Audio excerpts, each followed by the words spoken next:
Yeah, I'll react to that, sure. 10 countries where it's easiest to own guns. Hello, I'm Simon Whistler. You're watching Top 10's Net, and in the video today we're... Where's America gonna be?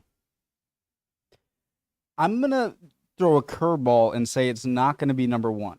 I feel like there's gonna be some countries where there are like no regulations whatsoever. But I bet you America's gonna be on the list somewhere. Okay. Hi guys, my name's Connor. I like to watch things and learn stuff and talk about stuff. Original link to the video, top of the description. Below that, link to the Discord. Would love to have you. Ooh, Joe Scott. That's a great channel I haven't watched in a while. Let's go. looking at the top 10 countries. Jesus, this guy. How much money does he make? I mean, he is the host on so many big channels.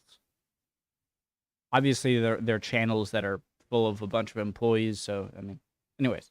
Oh, I'm Simon Whistler. You're watching Top 10's Net, and in the video today we're looking at the top 10 countries where it's easiest to own guns. In 2007, the Small Arms Survey estimated that there were 650 million civilian-held guns in the world. Unless we fell asleep and somehow missed a coordinated global civilian-held guns in the world. The Small Arms Survey estimated that there were 650 million civilian-held guns in the world. Aren't there like 370 million owned guns in the USA? So over half are in the US? Unless we fell asleep and somehow missed a coordinated global melting down of guns, that number has certainly risen. Yes, our planet is awash in guns for all sorts of uses, from sport to hunting to recreation to personal safety. They are everywhere. But that distribution, well, it's far from even. In Japan, for example, owning a gun is about as rare as owning a dog with a decent grasp of Latin. And having a lot of guns doesn't necessarily mean the country's government is happy about it. Uruguay ranks 8th for per capita gun ownership, but still has restrictive firearms controls. So where in the world are people buying, owning, selling, and carrying guns with ease? Well, luckily for the curious, in 2014, Guns and Ammo magazine ranked global countries by gun laws. And trust us, number 1 is not going to surprise you. Never mind. Number 10, Honduras. Guys, I know I get sometimes I kind of troll defensively, but that's not okay either. So open mind, just, you know, let's learn.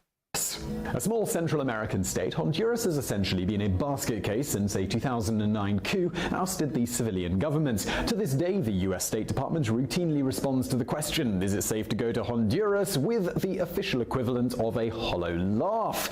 Crime is rampant, freedoms are restricted, and civil rights are often trampled. But there is one surprising area where Honduras remains permissive. They have one of the least restrictive sets of gun laws on Earth. This may come as a surprise if you remember that viral meme in 2015 that linked Honduras's high murder rate to excessive gun control. Well, you're about to learn an important lesson in not believing random memes, because Honduras...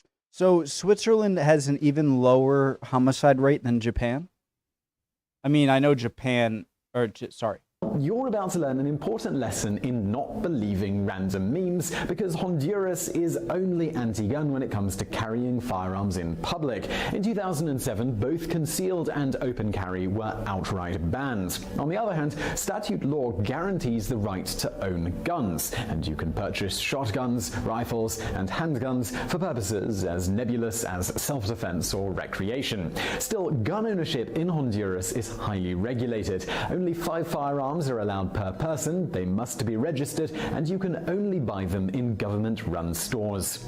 Number 9, Finland. From one of the most dangerous states in the world to literally the very safest. As of 2017, the Nordic state of Finland is considered so safe that even Icelanders probably go there to escape the violence of the modern world. It's also a country with a strong hunting tradition. In Finland, the idea of not breaking out the rifle for a bit of sport is about as alien as not taking a sword fauna, or finding the taste of rotting fish less than appetizing. Still, Finland is not what you would call an ultra-permissive gun society. In fact, the regulations on certain types of guns are so stringent, a visiting gun owner from the US would probably be left spitting bile in disgust. Semi-automatic weapons are effectively banned by Helsinki except in very special circumstances, and each and every gun you buy requires a separate license. And, well, you better make absolutely sure those guns stay in the home. Not only are open and concealed carry banned, but self-defense is not a legit reason for owning a gun. Number 8. Serbia. Serbia has the second highest rate of gun ownership in the world. No prizes for guessing number 1 here. However, this is less due to permissive gun policies and more to do with the catastrophic collapse of Yugoslavia in the 1990s. Following Serbia's involvement in 4 wars with Slovenia, Croatia, Bosnia and Kosovo, the country was completely awash with firearms. Massive gun buyback drives and tightening of regulations seem to have done little to curb those numbers. Even keeping all of this in mind, Serbia is still a fairly pro-gun place. It's technically possible to get a license for any class of firearm, though getting a handgun license is apparently as complicated as playing chess while attempting to decipher a Rubik's Cube and recite pi to the 20,000th decimal place. Further, concealed and open carry is legal for those who have a good reason to think they're in danger. There's also a strong hunting culture in the countryside, comparable even to Finland. On the other hand, Serbs are big on ammunition control. Gun owners are restricted to buying 60 rounds a year, which at least ensures that you'll have to wait until you get a clear shot before opening fire on a deer. Number 7. Sweden. You've probably realized by now that Europe is going to feature prominently on this list. The reason for that is that an insane number of EU and EU associate countries have strong hunting cultures, and Sweden, it's no exception. That's right, the same country that's a couple of light years to the left of Bernie Sanders on immigration, refugees, women's rights and LGBT representation is also significantly to the right of the American Center on Guns. If anything, Sweden is a really excellent example that it's truly possible to run a successful country with a combination of political ideas. Who would have thought it? Nearly a third of Sweden's population are gun owners, and most of these have the right to own semi-automatic weapons. It's also surprisingly difficult to get yourself banned from owning guns. Only about 1,000 permits are denied every year, and these bans are easily overturned on appeal. But Sweden is still a country that loves itself some regulation. If you want a gun, you're going to have to pass a written test, a shooting test, join a gun club, and prove you've never been convicted of drunk driving. But hey, most companies will actually let you store your guns in a special safe at work. Why did he just mention drunk driving? I mean, I'm assuming if you've done your time for murder, I'm sure you don't get it. That's just a strange arrest. Obviously, drunk driving is horrific and despicable. But what does that have to do with guns, really? Just a question, you know? I'm trying to change my tone. I know a lot of the times I'm you know. Number 6. Canada. If you're reading this in the near future, this list may no longer be accurate. The government of Justin Trudeau has slowly been following a legislative program of gun restriction, though CBC reports it may not be working. For the time being, though, Canada remains a country that may not love guns as much as its southern neighbor, but sure as heck isn't going to be joining the NRA's anti-gun hit list anytime soon. One reason for this may be the unique gun culture that thrives in Canada's indigenous communities. Because rifles and long guns are often passed around between friends, families, and within the wider community, creating databases and registries can turn into a cross-cultural nightmare where everyone winds up very angry with everyone else. On top of that, hunting and sport shooting are as prevalent in North America's answer to Sweden as they are in actual Sweden. Perhaps it's no surprise previous gun control drives have totally fizzled. Yet Canada isn't exactly a gun lover's paradise. Small pistols are completely banned, and semi-automatic weapons are so hard to get a hold of that they might as well be. Number 5. Norway. And yes, we are back in Europe once again. For one of 2 countries on a peninsula shaped suspiciously like a dude's genitalia, Norway is almost uniquely unmacho in the most positive way. Violence is low, aggression is rare, it's the 3rd most gender-equal country in the world, and launching Viking raids on Britain is thankfully a thing of the past. But there's one traditionally male-dominated activity Norwegians of all genders like to indulge in: gun ownership ownership is as Norwegian as bright blonde hair or being freezing cold in winter. For the first time on our list, that also applies to semi-automatic weapons. Provided you can get a regular permit, you're free to own, for example, an AR-15. And nor is Norwegian law open to change. After far-right terrorist Anders Breivik gunned down 69 people in 2011 and killed another 8 with a car bomb,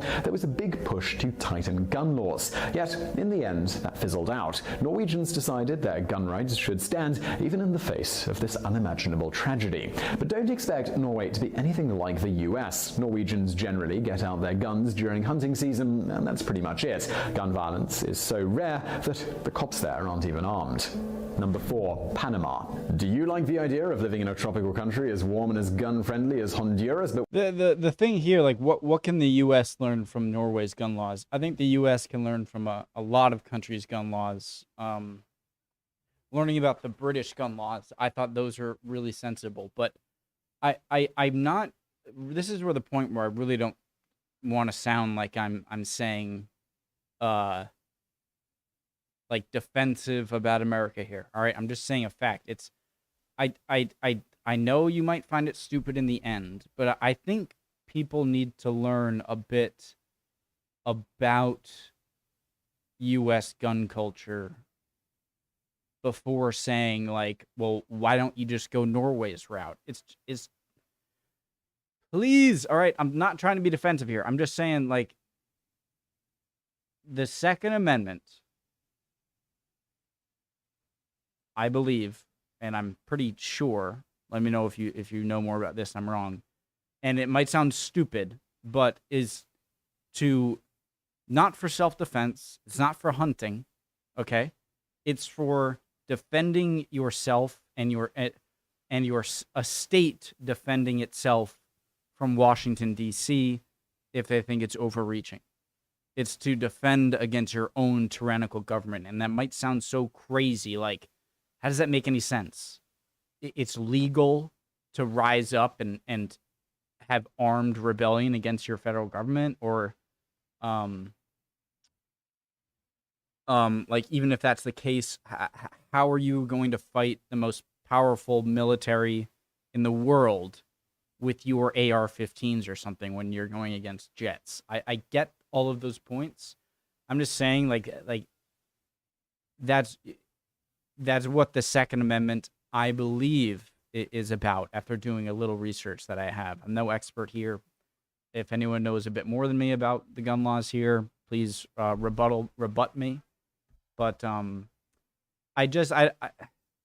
not excusing anything. I just don't think that everyone really knows why the Second Amendment is a thing. And it can change. I'm open to interpretation. I just want to bring that up. Gun violence is so rare that the cops there aren't even armed. I was good there, right? Number Not 4, too defensive. Panama. Do you like the idea of living in a tropical country as warm and as gun-friendly as Honduras, but without the horrific violence of Honduras? Well, then you might be interested in the little country of Panama. Home to the world's most famous canal, Panama has long had a reputation as one of the safest countries in Central America, although that's a little like having a reputation as the shortest giant. Know what else it's also got a reputation for? Well, that's sporting gun laws that could almost have been written by the NRA. Panama will essentially let you buy whatever non-fully automatic gun you like, including sawn-off shotguns. Once you legally own a gun, there are absolutely no restrictions on carrying it around with you, provided the U.S. can't even do that it's concealed. As some gun blogs have noted, this is less restrictive than in some parts of the USA. That might not be true, though, where getting your initial permit is concerned. You've got to be a resident to buy weaponry in Panama, and getting a license can take months and months and months. Interestingly, Panama gun culture is pretty close to non-existent, though. Only 3% of Panamanians own guns, which is fewer than even in gun-restrictive Britain. Number 3. Switzerland. No other country in the EFTA, that's the group of states including the EU and countries that aren't in the EU but are part of the single market, has as many guns as Switzerland. The country has the 4th highest ownership rate on Earth, and gun culture that goes back decades. Until 2010, it was required for able-bodied males to own at least one gun. In 1997, gun ownership became a legally recognized right. And, well, you better believe that the Swiss exercise that right. Just shy of 30% of the population are gun owners, 10 times times the rate in Panama. The Swiss love of guns sometimes borders on the bizarre, though. Yeah, I always see Switzerland as like a neutral country that's never invaded. So they don't have a history of invasion, and so I'm surprised of that rule. But maybe it's because they're neutral and not a large country, and maybe that's why they're that way. So that can make sense. At one point, some cantons made it a legal requirement for the groom to be in possession of a firearm before he could be married. To be fair, though, Oh, something weird happened there with the audio. Sorry. legal requirements for the groom to be in possession of a firearm before he could be married. To be fair, though, this law was repealed over a century ago. This Swiss love affair with guns, though, made it a legal of guns sometimes borders on the bizarre, though. At one point, some cantons made it a legal requirement for the groom to be in possession of a firearm before he could be married. To be fair, though, this law was repealed over a century ago. This Swiss love affair with guns, though, it also has its downsides. Gun suicides in Switzerland far outstrip those of anywhere else in Europe. Swiss law has some interesting shades. While you can buy single-shot guns without a permit, you are also legally responsible for any crimes committed with that gun. That means that if someone steals your gun and shoots someone else, you're going to face jail time. Number 2. Czech Republic. The Czech Republic, and no, we're not calling it Czechia, may be the only country on earth where citizens have the constitutional right to shoot terrorists. The government pushed the amendment through in 2017.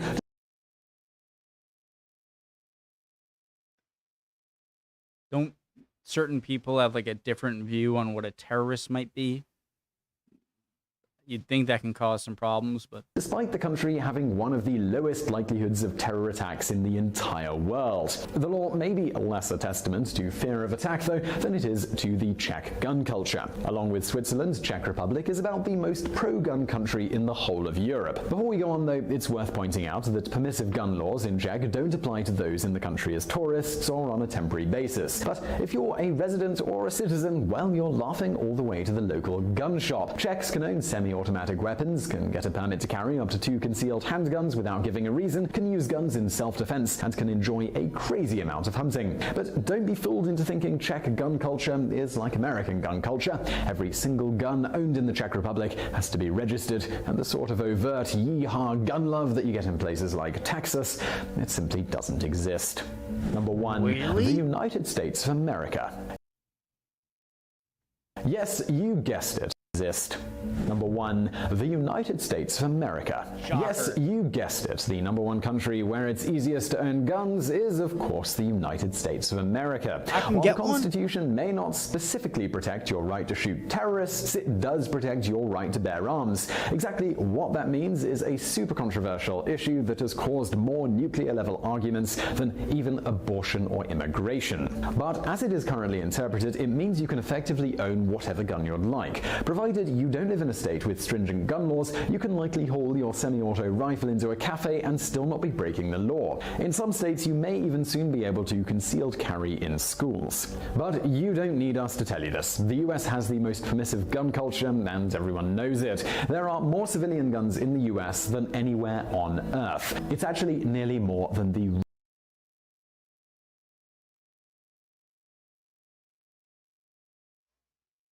In some states, you may even soon be able to concealed carry in schools.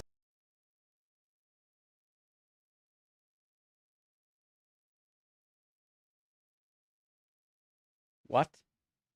But in some states, you may even soon be able to concealed carry in schools.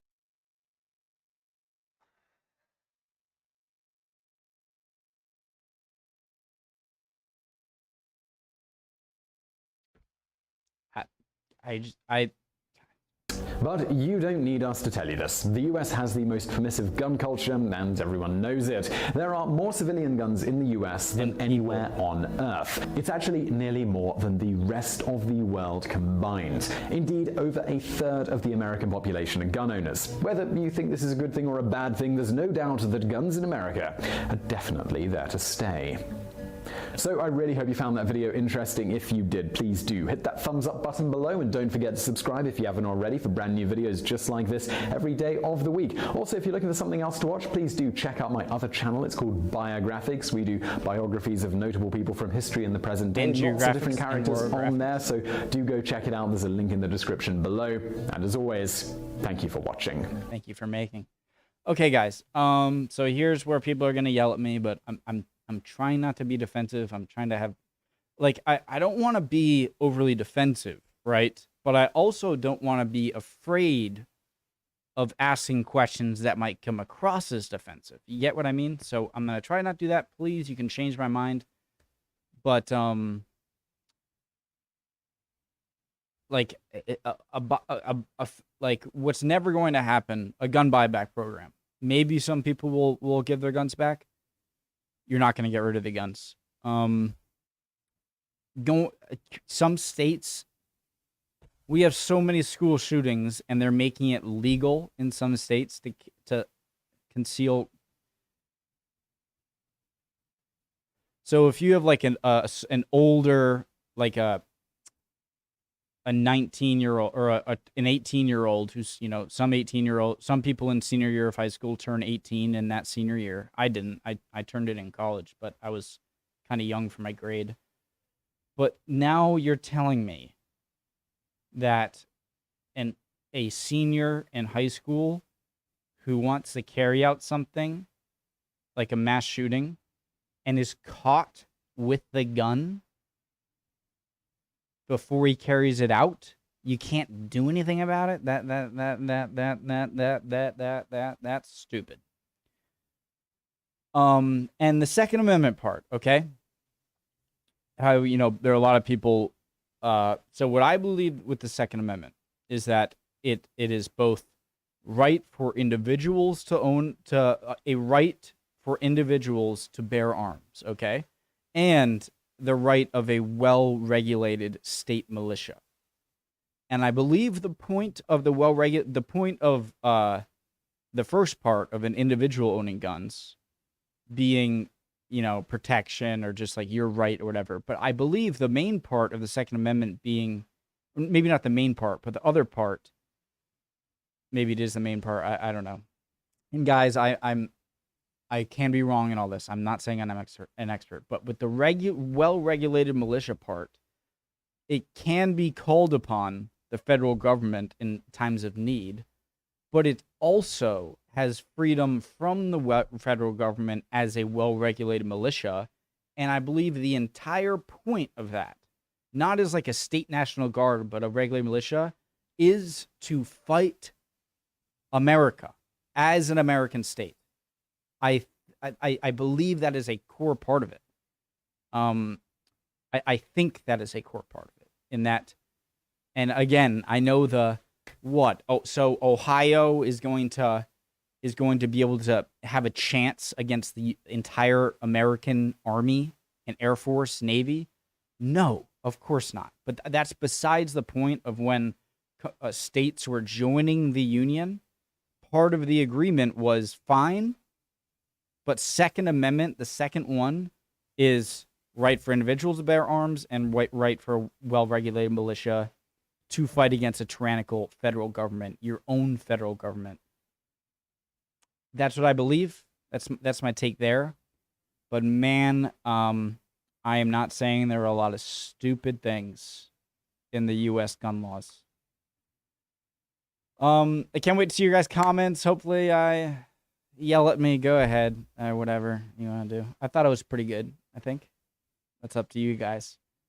And love you guys. I really want to have some good discussions about stuff like this or healthcare or whatever it is. Infrastructure, like in cities in Europe or the USA, I'd like to get into. And yeah, hope you enjoyed that. And I'll see you guys next time. Bye, guys.